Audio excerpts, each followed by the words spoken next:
Right now, it is time to bring in Ruth Epstein from the Republican American, who Ruth covers our area for the Waterbury Republican American, and also talks with us on Monday morning as we take a look at things going on. And yikes, it was busy this weekend, but next weekend it's really going to be busy, Ruth. I have no more room on my calendar for next weekend. It's just too crowded, impossible. But they made that time of year. Yeah, they made a good call in North Canaan last night by postponing the Parade of Lights because it's going to be tonight, and it's going to be much nicer weather tonight. Would have been really soggy. Yeah.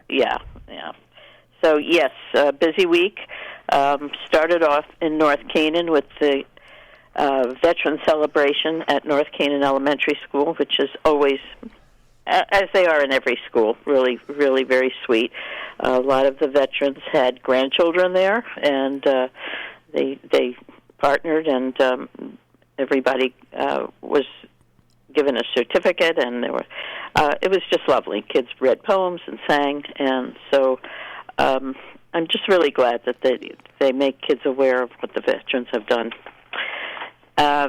Also, we started off the Christmas season now with, well, first of all, the Thanksgiving dinner at Pilgrim House is always a success. Yep.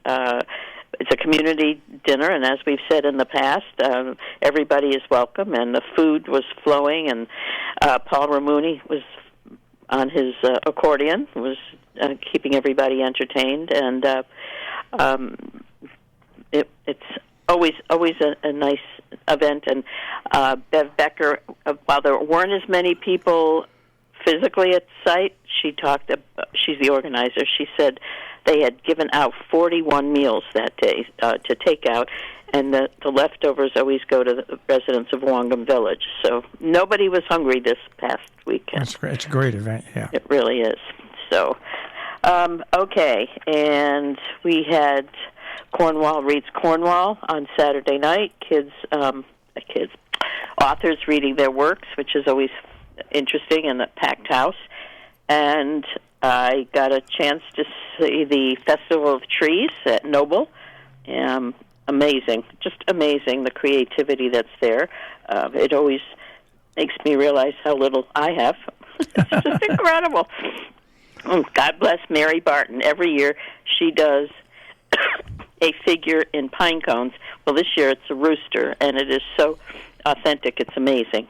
And that's just one of the many beautiful things that were there. The theme this year is the Nutcracker Suite, and some people really took off and did some great stuff on that. And that all leads up to their big party on Saturday night. On Saturday night, where they'll open release the bids, bid winners, and then there's a live and silent auction. And, Marcia, what's really sweet is they have a loving tree, and people can put in any amount they want, basically, and it goes for little items for the residents, such as a trip to the beauty shop or an ice cream cone or something just to make their lives a little better. And the tree was filled. It was filled. That's great. Really That's very great. sweet. And that festival is put on, it's a fundraiser by the auxiliary.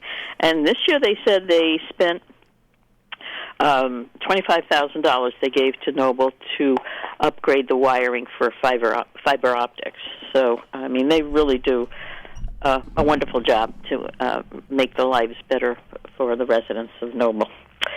Okay, so, and then, as I said, I stopped at the high school, and the tree sale is up and running, and folks, you better go get your tree now. Because, as you remember, last year they had to close early. They sold out. Business was so brisk on Saturday, it's probably going to happen again. So those who need trees, it's open every day. So I would suggest you get there. They say it's open every day until December 21st, but if it's like last year... They were closed early. They were closed early, very early, yeah. Very early. And there's beautiful poinsettias and wreaths and cheese. Roping and all that stuff. Yeah. All that. So... get to the high school, support the FFA, and get your tree. Okay, so looking ahead, I have zero meetings. There's very little meetings. There's This is that time of the Yeah. month. Yeah, but it's made up with the hometown holidays in Salisbury, the Sharon tree lighting Sharon ceremony. Luminary. Luminaries are once again. They already have 1,000 luminaries. paid Yeah, for. that's incredible. That's going to be Saturday. They light them. Yep, they light them right before the tree lighting Tree ceremony. lighting on Saturday. We have the oh, I was going to say before then. Well, there are just loads of things on. Well, the Marion Bright thing in Salisbury goes on Salisbury, Saturday isn't that and on Sunday. the 4th? That's on both days. Both days. Yeah. Yeah. Okay. And then ski and skate Yeah. is Saturday morning at the firehouse. Those of you who want to buy used or new skates should stop by. It's put on by Swassa. Great deals. And you can sell stuff if you have it that you'd like to get rid of. You just have to bring the stuff to sell on Friday because they can't accept it on Saturday. Exactly. Right. So there's a place to go. Sharon Methodist Church has its fair on Saturday. Cornwall, I believe, has its UCC fair on Saturday. As we said, Salisbury's Merry and Bright is that weekend. I mean, And there I is think no excuse for sitting home. Trinity Lime Rock, I think, has their tree lighting ceremony on Saturday as well. Okay. So it's just packed full this weekend, and I don't know, can you tell us the weather looking out that far? Well, right now, and it's a week ahead, so it's not the most accurate thing in the world. We might get some rain on Saturday into Sunday morning, but like I said, it's a week out, and that can change. And it won't stop people from going No. out anyway. No. It's just so much to do. And just in advance, please remember the hospital hearing on closing the labor and delivery unit is on the 6th of December. And those who want to testify have to register in advance. So there are Zoom notices and postings all over the place to find out the link to how to do that. It's going to start, the public testimony, I believe, is in the afternoon. So very important for people to remember that. And I think that's it. That's right. I mean, there's just, obviously more stuff, but there's more going on. Mohawk has opened for skiing. Hunt Library is holding a holiday making card and tag making workshop on December 3rd. And December 3rd.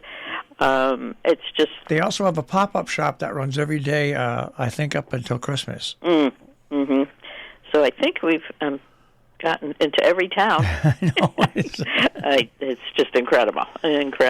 So If you complain that there's nothing to do in our area this week, then you have a problem. big problem. Big problem. As I say, I can't fit it all in the on the calendar for Right. Saturday and Sunday. It's just way too busy. But let's hope the weather cooperates, and let's hope everybody can get out there and support all these. Most of these are all run by nonprofits who can use the money. So not only is there great to be out there with friends and cheering on the bringing on the cheer of the season, but helping to support these organizations. I mean, and a lot of them depend on this. This is their big fundraiser around Christmas time.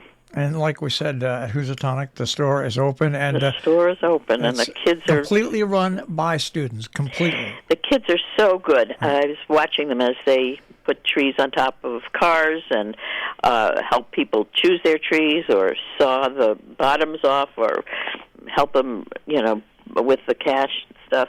What a great learning opportunity for these students. And we've heard over the years, this has helped so many students in their future endeavors, learning how to deal with the public, learning how to, the business end of things. And the FFA staff does a fabulous job. All right, Ruth, we'll check with you next week. Well, I may be asleep next week after this. Yes. Have a good week, Marcia. Take care, Ruth. Ruth Epstein from the Republican American with the Republican American Report here on Robin Hood Radio. You can find Ruth's stories at rep-am.com on the web.